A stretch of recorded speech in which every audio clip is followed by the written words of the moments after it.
Welcome to BPSC maker. आज है 16 अप्रैल 2021 और 16 अप्रैल 2021 से बिहार करंट अफेयर्स और साथ ही राष्ट्रीय और अंतर्राष्ट्रीय घटनाओं से जितने भी करंट अफेयर्स बनेंगे वो सभी मैं आपको इस वीडियो में बताऊंगा। ये वीडियो आपके लिए बीपीएससी से Bihar SSC, Bihar SI, ESI, CDPO, Bihar police तथा वो अन्य सभी परीक्षाएं जो खास करके बिहार में आयोजित होती है तो सभी कॉम्पिटिटिव एग्जाम के दृष्टिकोण से काफी ज्यादा महत्वपूर्ण है। अगर आप घर बैठे इन सभी परीक्षाओं की तैयारी में लगे हैं तो हमारे साथ बने रहे। जो भी चैनल पे वीडियो अपलोड हुए हैं प्रीवियस वीडियो सभी को मैंने प्लेलिस्ट में अरेंज किया है, आप जाइए सभी को देखिए। ये निसंदेह आपके लिए काफी ज्यादा महत्वपूर्ण है। वीडियो के डिस्क्रिप्शन से इसका पीडीएफ फाइल डाउनलोड करके आप प्रैक्टिस भी जरूर कर कीजिएगा। चलिए, पिछले वीडियो में जो मैंने आपसे प्रश्न पूछा था कि दुनिया के सबसे बड़े ईसा मसीह के स्टैच्यू का निर्माण निम्नलिखित में से किस देश में किया जा रहा है, तो सबसे बड़े ईसा मसीह का स्टैच्यू का निर्माण जो किया जा रहा है ये ब्राजील में किया जा रहा है। जो भी हमारे व्यूअर है सभी लोगों ने यहाँ पे सही आंसर किया है ब्राजील, तो ऑप्शन नंबर ए यहाँ पे इस प्रश्न का सही उत्तर होगा। चलिए यहाँ पे बढ़ते हैं। अप्रैल माह के कुछ प्रमुख दिवस व तिथियां हैं उन्हें देख लेते हैं। तो 1 अप्रैल को ओडिशा दिवस और मूर्ख दिवस मनाया जाता है। 2 अप्रैल को आत्म केंद्रित जागरूकता दिवस और गुड फ्राइडे मनाया जाता है। 4 अप्रैल को अंतर्राष्ट्रीय खाद्यान्न जागरूकता दिवस और ईस्टर मनाया जाता है। 5 अप्रैल को राष्ट्रीय समुद्री दिवस मनाया जाता है। 6 अप्रैल को विकास और शांति के लिए अंतर्राष्ट्रीय खेल दिवस मनाया जाता है। 7 अप्रैल को विश्व स्वास्थ्य दिवस और 1994 रवांडा नरसंहार पर अंतर्राष्ट्रीय चिंतन दिवस मनाया जाता है। 9 अप्रैल को सीआरपीएफ वीरता दिवस मनाया जाता है। 10 अप्रैल को विश्व होम्योपैथी दिवस मनाया जाता है। 11 अप्रैल को राष्ट्रीय सुरक्षित मातृत्व दिवस तथा राष्ट्रीय पालतू दिवस मनाया जाता है और 11 अप्रैल को ही ज्योतिबा फुले की जयंती भी मनाई जाती है, ये भी ध्यान रखिएगा। और 12 अप्रैल को मानव अंतरिक्ष उड़ान अंतर्राष्ट्रीय दिवस मनाया जाता है। 13 अप्रैल को जालियांवाला बाग नरसंहार दिवस मनाया जाता है। ये 102वीं वर्षगांठ इस बार बनाई गई है 2021 में। 14 अप्रैल को अंबेडकर जयंती, राष्ट्रीय अग्निशामक सेवा दिवस तथा विश्व चगास रोग दिवस मनाया जाता है। 15 अप्रैल को विश्व कला दिवस मनाया जाता है और आज है 16 अप्रैल और आज विश्व आवाज दिवस है। और इसकी जो शुरुआत हुई थी विश्व आवाज दिवस की ये ब्राजील से हुई थी, ये ध्यान रखिएगा। अब यहाँ पे बढ़ते हैं पहले प्रश्न की ओर। एक एक करके मैं आपको सभी प्रश्न बताऊंगा और इनसे रिलेटेड जो भी महत्वपूर्ण फैक्ट होगा उन्हें भी यहाँ पे आपको बताऊंगा ताकि आपके एग्जाम में अगर यहाँ से प्रश्न बने तो आपके एक भी प्रश्न नहीं छूटे। ठीक है, तो आपको पूरे वीडियो को ध्यानपूर्वक देखना है और वीडियो के अंत में पूछे गए आंसर का मतलब पूछे गए प्रश्न का आंसर आपको कमेंट बॉक्स में कमेंट करके बताना है।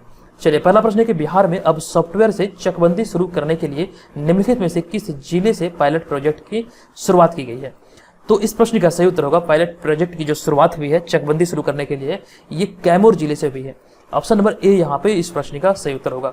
इसके बारे में आपको बता दूं कि बिहार में चकबंदी के लिए राजस्व एवं भूमि सुधार विभाग आईआईटी रुड़की के साथ मिलकर मदद ले रहा है और इसके लिए आईआईटी रुड़की की मतलब टीम काम कर रही है और इसके लिए एक ऐप को डेवलप किया गया है। इसके बारे में तमाम इन्फॉर्मेशन आपको पिछले वीडियो में दिया था, तो ये सभी चीजों को आपको ध्यान रखना है। तो आईआईटी रुड़की की टीम ने इसके लिए चक बिहार, ये ऐप का नाम है चक बिहार, ये ध्यान रखिएगा। चक बिहार नामक एक सॉफ्टवेयर डेवलप किया गया है और इस सॉफ्टवेयर से चकबंदी शुरू करने के लिए पायलट प्रोजेक्ट की शुरुआत बिहार के कैमूर जिले से किया गया है। तो ऑप्शन नंबर ए यहाँ पे इस प्रश्न का सही उत्तर होगा कैमूर जिला। अब यहाँ पे बात है यह बिहार की, तो बिहार से संबंधित जितने भी चीजें हैं उन्हें एक बार पुनः देख लेते हैं। तो मेरे साथ सभी लोग दोहराएंगे। तो बिहार की जो चौहद्दी है यह उत्तर में नेपाल, दक्षिण में झारखंड, पूर्व में पश्चिम बंगाल तथा पश्चिम में उत्तर प्रदेश है। बिहार की राजधानी है पटना, वर्तमान में राज्यपाल है फागू चौहान, मुख्यमंत्री नीतीश कुमार और बिहार की जो राजकीय पक्षी है यह गौरैया है। अभी 20 मार्च को विश्व गौरैया दिवस मनाया गया जिसका थीम था आई लव स्पैरो। और राजकीय पशु है बैल, राजकीय वृक्ष है पीपल, राजकीय फूल है गेंदा और बिहार की जो जनसंख्या घनत्व है ये 1106 वर्ग किलोमीटर है। और अगर क्षेत्रफल की बात किया जाए तो 94,163 वर्ग किलोमीटर क्षेत्रफल है।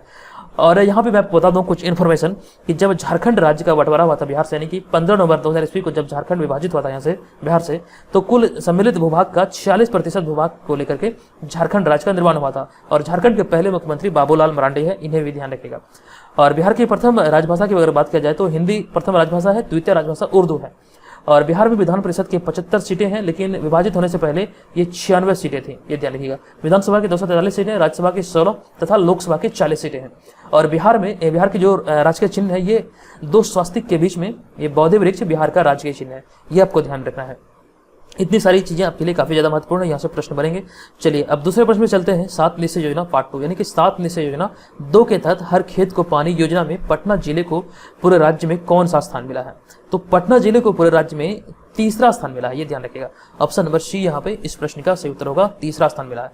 इसके बारे में आपको बता दूं कि 7 निश्चय योजना 2 के तहत हर खेत को पानी योजना में पटना जिला को पूरे राज्य में तीसरा स्थान मिला है और इस योजना में पटना जिला की जो उपलब्धि है ये 97.7% है, ये ध्यान रखेगा। और ये जो आंकड़े हैं ये मतलब कि जो पटना जिला तीसरे स्थान पर, इसमें जो आंकड़े हैं ये जनवरी 2021 के आंकड़े हैं, ध्यान रखेगा। ये आंकड़े आने वाले समय में बदल भी सकते हैं, ठीक है, तो ये चीजों का आपको ध्यान रखना है। तो जनवरी 2021 के रैंकिंग के अनुसार नालंदा जिला टॉप पर है, यानी कि प्रथम स्थान पर नालंदा जिला है, जबकि दूसरे स्थान पर जहानाबाद, सिवान तीसरे, कैमूर चौथे, शिवहर पांचवें, बक्सर छठे, शेखपुरा सातवें, रोहतास आठवें, लखीसराय नौवें और नवादा 10वें स्थान पर है। यहाँ पर आपको प्रथम, द्वितीय और तृतीय ये तीनों स्थानों को ध्यान रखना पड़ेगा।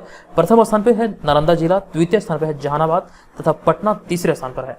ये मतलब कि 7 में से जो ना 2 के तहत मतलब कि जो कार्य किया गया है उसमें टॉप पर है, तो ये ध्यान रखिएगा। ऑप्शन नंबर सी यहाँ पे इस प्रश्न का सही उत्तर होगा, पटना जिला तीसरे स्थान पर है। चलिए तीसरा प्रश्न है कि प्रधानमंत्री आजीविका मिशन के तहत ऑनलाइन फूड ऐप से फुटपाथ की दुकानदारों को जोड़ा जा रहा है। इसमें पटना से पहले चरण में कितने स्ट्रीट वेंडर चुने गए हैं? तो पटना से पहले चरण में ये 50 स्ट्रीट वेंडर को चुना गया है। ऑप्शन नंबर ए यहाँ पे इस प्रश्न का सही उत्तर होगा। इसके बारे में बता दूं कि प्रधानमंत्री आजीविका मिशन के तहत ऑनलाइन फूड ऐप से फुटपाथी दुकानदारों को जोड़ा जा रहा है और इस ऐप के तहत पटना से पहले चरण में 50 स्ट्रीट वेंडर चुने गए हैं और अगले चरण में मुजफ्फरपुर, गया इत्यादि शहरों में भी मतलब इत्यादि शहरों को भी इसमें शामिल किया जाएगा। ये ध्यान रखना है कि इस योजना के तहत यानी कि आजीविका मिशन के तहत ये फूड ऐप से जो भी फुटपाथी दुकान है यानी कि स्ट्रीट वेंडर है उनको मतलब जोड़ा जा रहा है। तो पहले चरण में पटना के 50 स्ट्रीट वेंडर को जोड़ा गया है। तो ऑप्शन नंबर ए यहाँ पे इस प्रश्न का सही उत्तर होगा। चलिए चौथा प्रश्न है कि नवरेह निम्नलिखित में से किस राज्य में मनाया जाने वाला त्योहार है? यहाँ पर राज्य नहीं बल्कि केंद्र शासित प्रदेश होना चाहिए। तो यहाँ पर इसका सही उत्तर होगा ऑप्शन नंबर डी, यानी कि नवरेह जो है ये जम्मू कश्मीर में मनाया जाने वाला त्योहार है। ऑप्शन नंबर डी यहाँ पे इस प्रश्न का सही उत्तर होगा। नवरेह कश्मीरी समुदाय द्वारा मनाया जाने वाला चंद्र नववर्ष है और यह चैत्र के यानी चैत्र माह के पहले दिन मनाया जाता है। नवरेह संस्कृत शब्द नववर्ष से लिया गया जिसका अर्थ होता है नया साल, ये आपको ध्यान रखना है। यहाँ पे बात आई है जम्मू कश्मीर से, तो जम्मू कश्मीर से कई सारे मतलब प्रश्न बनते हैं और कई बार एग्जाम में पूछे गए हैं और आने वाले समय में भी पूछे जाएंगे। यहाँ से प्रश्न जो भी बनते हैं काफी ज्यादा महत्वपूर्ण होते हैं, इनके बारे में एक बार जान लेते हैं। तो ये मैप में आप देखिए ये जो लाल कलर का निशान है ये है जम्मू कश्मीर और यहाँ पे बगल में जो आप देख रहे हैं ये है लद्दाख। ये जम्मू कश्मीर जो है ये भारत अधिकृत यानी कि हिंदुस्तान अधिकृत ये कश्मीर है। इसकी जो स्थापना हुई थी एक राज्य के रूप में, भारत के राज्य के रूप में, ये 1954 में जम्मू कश्मीर की स्थापना हुई थी एक राज्य के रूप में। और जम्मू कश्मीर जो कि 5 अगस्त 2019 तक भारत का एक राज्य था, जिसे अगस्त 2019 में विभाजित करके जम्मू और कश्मीर एवं लद्दाख नामक, यहाँ पे नमक नहीं, नामक 2 केंद्र शासित प्रदेश के रूप में मतलब स्थापित कर दिया गया। ये ध्यान रखिएगा। 5 अगस्त 2019 से पहले ये भारत का एक राज्य हुआ करता था, लेकिन 5 अगस्त 2019 के बाद मतलब इसे जम्मू कश्मीर को मतलब जम्मू कश्मीर और लद्दाख को 2 केंद्र शासित प्रदेश के रूप में विभाजित किया गया। ये ध्यान रखिएगा। जम्मू और कश्मीर हिमालय पर्वत श्रृंखला के सबसे ऊंचे मतलब हिस्से में स्थित है।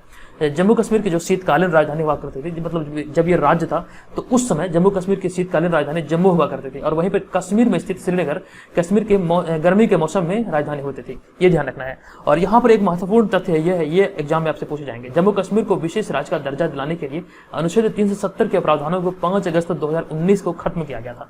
ये महत्वपूर्ण प्रश्न है। अनुच्छेद 370 जो कि आप सभी को पता है कि जम्मू कश्मीर में लागू था, तो इन्हें मतलब इस अनुच्छेद को 5 अगस्त 2019 को खत्म करके राज्य की श्रेणी से इसे हटा करके केंद्र शासित प्रदेश बनाया गया था।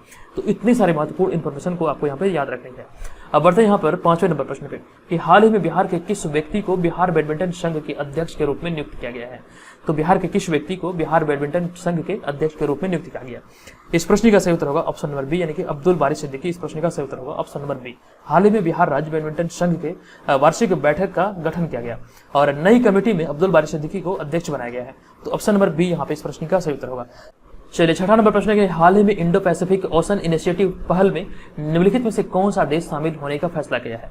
तो भी हाल ही में ये फैसला फ्रांस के द्वारा किया गया। ऑप्शन नंबर बी यहाँ पे इस प्रश्न का सही उत्तर होगा। 2019 में पूर्वी एशिया शिखर सम्मेलन में प्रधानमंत्री मोदी द्वारा इंडो पैसिफिक महासागर पहल का प्रस्ताव किया गया था और इसका मुख्य उद्देश्य इंडो पैसिफिक के क्षेत्र के दायरे को बढ़ाकर क्षेत्र से संबंधित चुनौतियों का समाधान करना है, जो कि फ्रांस ने अभी हाल ही में इस पहल में शामिल होने का फैसला किया है। ये ध्यान रखने वाली बात है। तो ऑप्शन नंबर बी यहाँ पे इस प्रश्न का सही उत्तर होगा। इसका जो उद्देश्य है इंडो पैसिफिक ओशन इनिशिएटिव का, इसका उद्देश्य यह है कि मतलब कि ये जो दायरा है इसका इंडो पैसिफिक का, इसको बढ़ाकर जो मतलब संबंधित क्षेत्र है उस क्षेत्र में जो भी चुनौतियां हैं उसका समाधान करना है।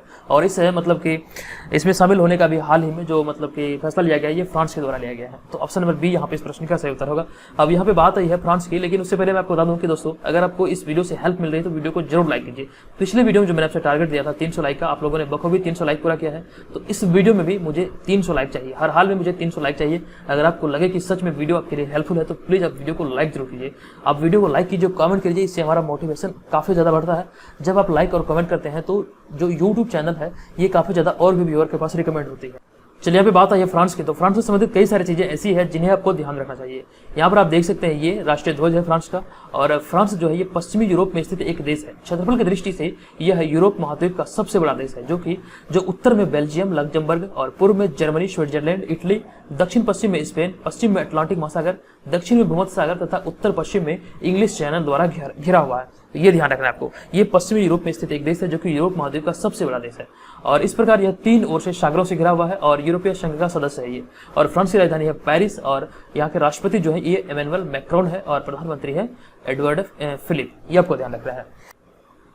चलिए अगला प्रश्न 7वां नंबर प्रश्न है कि हाल ही में नेशनल ग्रीन ट्रिब्यूनल ने वायु गुणवत्ता में सुधार और वायु प्रदूषण से निपटने के लिए कितने सदस्यों की एक राष्ट्रीय टास्क फोर्स की स्थापना की है? तो 8 सदस्यों की एक राष्ट्रीय टास्क फोर्स की स्थापना की गई है। ऑप्शन नंबर बी यहाँ पे इस प्रश्न का सही उत्तर होगा।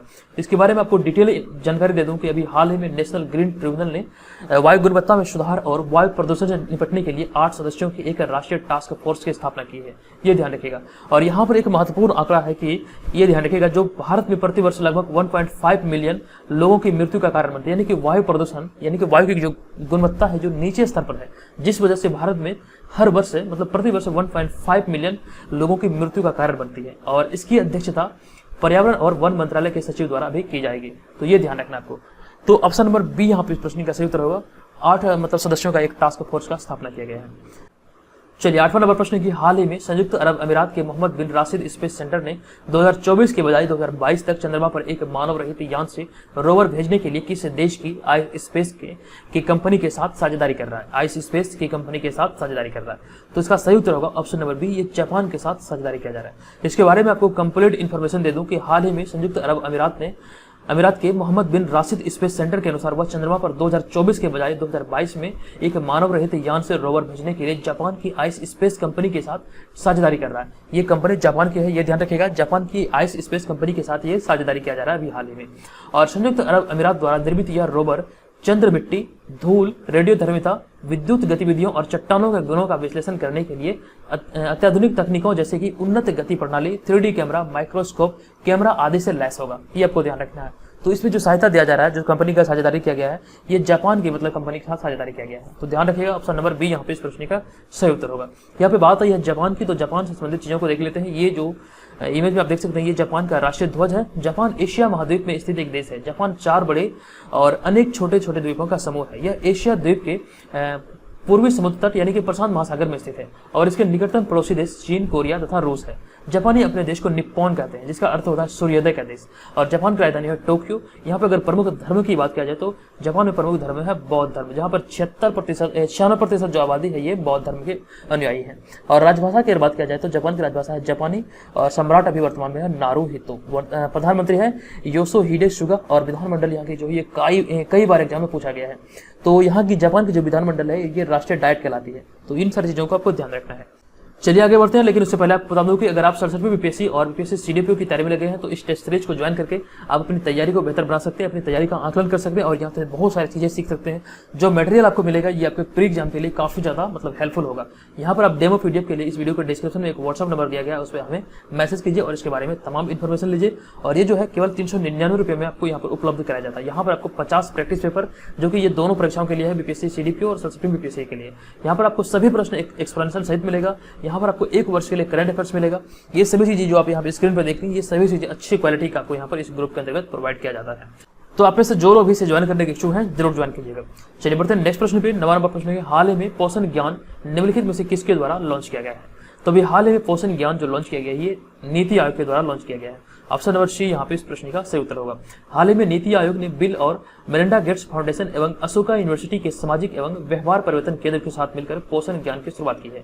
ध्यान रखें, पोषण ज्ञान स्वास्थ्य और पोषण पर आधारित एक राष्ट्रीय डिजिटल कोर्स है। ये सभी चीजों को आपको ध्यान रखना है। यहाँ पर देखिए, ये जो मतलब की शुरुआत किया गया है, ये नीति आयोग ने बिल और मेलिंडा गेट्स फाउंडेशन और अशोका यूनिवर्सिटी के सामाजिक एवं व्यवहार परिवर्तन केंद्र के साथ मिलकर ये मतलब की लॉन्च किया है। चलिए 10वां नंबर प्रश्न है, जंड डिजिटल बैंक निम्नलिखित में से किस देश ने खुदरा और कॉर्पोरेट बैंकिंग सेवाएं प्रदान करने के लिए स्थापित करने की घोषणा की है? ये एक डिजिटल बैंक है जिनका नाम है जंड। ये किस देश ने भी हाल ही में खुदरा और कॉर्पोरेट बैंकिंग सेवाएं प्रदान करने के लिए मतलब स्थापित करने की घोषणा की है? इस प्रश्न का सही उत्तर होगा ऑप्शन नंबर डी, यानी कि संयुक्त अरब अमीरात के द्वारा यह भी हाल ही में घोषणा करने की मतलब स्थापित करने की घोषणा की गई। यह दुनिया का पहला डिजिटल बैंक होगा जो कि एक ही समय में खुदरा और कॉर्पोरेट बैंक इन दोनों सेवाएं मतलब प्रदान करेगा। यह यूएई का पहला पूरी तरह से स्वतंत्र डिजिटल बैंक होगा और इसके जो मतलब कि चेयरमैन है ये मोहम्मद अलवार इसके चेयरमैन बनाए गए हैं। ये ध्यान रखिएगा, यहाँ से प्रश्न बन सकते हैं आपके एग्जाम में।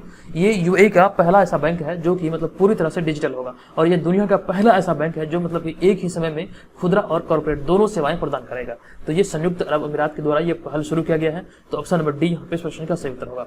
अगला प्रश्न, हाल ही में बिहार के किस व्यक्ति ने बाइक राइडिंग में India book of world record में अपना नाम दर्ज कराया है? तो इस प्रश्न का सही उत्तर होगा ऑप्शन नंबर बी, यानी कि राजीव कुमार। अभी हाल ही में senior research officer Rajiv Kumar ने पर्यटन को बढ़ावा देने के लिए गोल्डन त्रिकोण बनाते हुए इंडिया गेट से जयपुर और जयपुर से आगरा तक 12 घंटे में 720 किलोमीटर की दूरी तय करके मतलब कि यह रिकॉर्ड बनाया है और India book of world record में अपना नाम को दर्ज किया है। और ये ध्यान रखिएगा जो राजीव कुमार है ये पटना जिले के रहने वाले हैं। तो ऑप्शन नंबर बी यहाँ पे इस प्रश्न का सही उत्तर होगा। नेक्स्ट प्रश्न है कि हाल ही में एस्ट्रेजेनेका छोड़ने वाला यूरोपीय संघ का पहला देश निम्नलिखित में से कौन बन गया है? तो इस प्रश्न का सही उत्तर होगा ऑप्शन नंबर बी, ये डेनमार्क बन गया है। डेनमार्क अपनी कोविड-19 टीकाकरण कार्यक्रम से एस्ट्रेजेनेका वैक्सीन को छोड़ने वाला यूरोपीय संघ का पहला देश बन गया है। तो ऑप्शन नंबर बी यहाँ पे इस प्रश्न का सही उत्तर होगा डेनमार्क। चलिए बढ़ते हैं आज के इस वीडियो के प्रश्न की ओर। आज के इस वीडियो का प्रश्न है कि 13 अप्रैल को जलियांवाला बाग हत्याकांड की कौन सी वर्षगांठ बनाई गई है? अगर आपने कल वाले वीडियो को ध्यानपूर्वक देखा होगा तो इसका आंसर आपको पता होगा। इसका आंसर आपको इस वीडियो के कमेंट बॉक्स में कमेंट करके बताना है। और यहाँ पर ये जो व्हाट्सअप नंबर दिख रहा है इस व्हाट्सअप नंबर पर फ्री 21 लिख के मैसेज करें, आपको यहाँ पर डेमो पीडीएफ मिलेगा। अगर आपसे ज्वाइन करने का इच्छुक है तो ज्वाइन कीजिए। ये वन टाइम पेमेंट है जो कि 31 दिसंबर 2021 तक के लिए वैलिड होगा। ये 399 रुपये में सभी चीजों को आप यहाँ पर एक्सेस कर पाएंगे। चलिए मिलेंगे नेक्स्ट वीडियो में। ये वीडियो को कैसा लगा कृपया कमेंट करके जरूर बताइएगा। धन्यवाद।